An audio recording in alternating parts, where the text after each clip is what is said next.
Hey everybody, it's I Want to Be Retro. Today we're going to take a look at installing miniPaint, a browser-based image editor, on Linux. To get started, launch a terminal, then we'll download and execute the NodeJS installation script. Once the script completes, we'll use apt install to install NodeJS.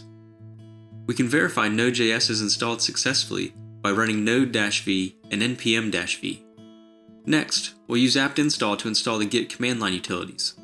We'll make sure we're starting in the user's home directory.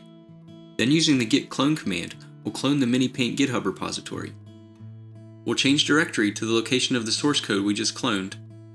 Now we'll use npm install to install all the package dependencies. Then we'll use npm run build to build the application.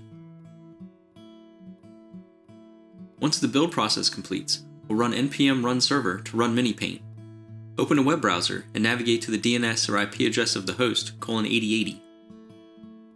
Welcome to miniPaint, running on your Linux device.